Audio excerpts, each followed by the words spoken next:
Kalau kalian berpikir bagaimana bang cara menghapus data pinjol, apakah bisa gitu kan? Oke, begini penjelasannya. Assalamualaikum warahmatullahi wabarakatuh. Balik lagi di channel Sales Pinjol. Channel ini akan membahas masalah seputar aplikasi pinjaman online dan permasalahan gagal bayar. Langsung saja nih tentang masalah data hapus pinjol gitu kan. Ya, yang jadi pertanyaan, mengapa sih si DC pinjol itu baik legal atau yang ilegal nggak kapok-kapoknya untuk menyebar data? Ya, bagaimana cara mengatasi masalah penyebaran data yang semakin meresahkan ini gitu loh. Oh, oke, malah kita cari tahu ya.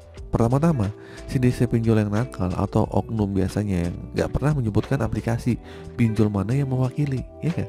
Kalau ditanya, bang, ini dari pinjol mana, nagih-nagih secara kasar, ini biasanya nggak bakal ngasih tahu gitu. Kalau yang nagihnya ke legal, bahkan biasanya si DC-nya malah pikir aja sendiri utang lu di mana, kan ngeselin ya.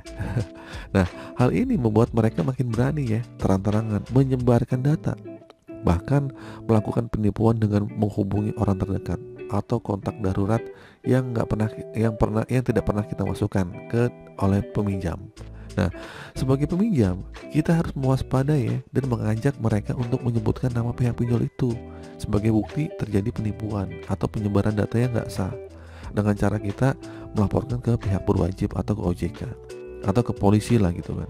Tapi saya rasa ini juga ya buang-buang waktu aja ya. Kita lapor ke OJK juga akhirnya OJK diem aja, nggak ada tindakan secara real time yang gimana gitu kan. Nah, selain itu kita tuh harus memberitahu ya ke teman-teman kalau kita telah disebar datanya. Kita kasih tahu ya, kita begini, kita minjol, atau bilang aja data kita emang dipakai buat sama orang lain yang tidak bertanggung jawab. Sebagaimana mungkin kalian tuh ada komunikasi sama teman-teman yang kena sebaran data. Jadi kalian tuh nggak boleh diem ya, nggak boleh diem atau pasrah dalam situasi ini. Kalian tuh harus tetap waspada dan bertindak sesuai dengan yang perlu dilakukan. Jadi perlindungan data itu sangat penting ya untuk menghindari penyebaran pribadi secara tidak sah.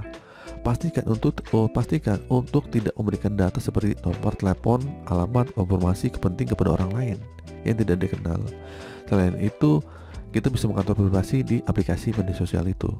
Nah, kalau kita emang sudah terlanjur, ya mau gimana lagi gitu kan, emang seperti itu. Nah, terus tentang permasalahan bagaimana cara menghapus data pinjol.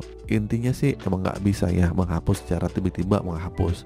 Kalau kalian pengen dihapus, kalian tuh harus melunasi dulu ya.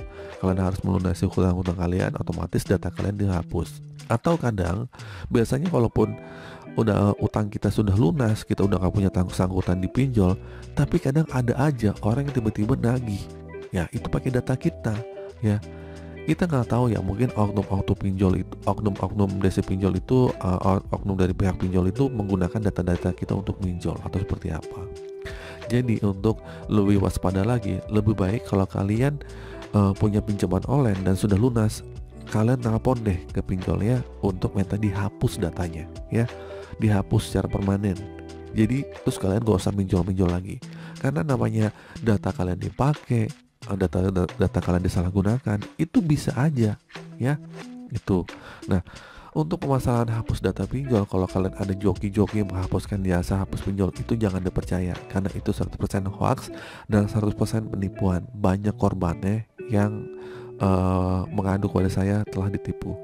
Oke, itu saja teman-teman video kali ini. Semoga video ini bermanfaat. Akhir kata, assalamualaikum warahmatullahi wabarakatuh.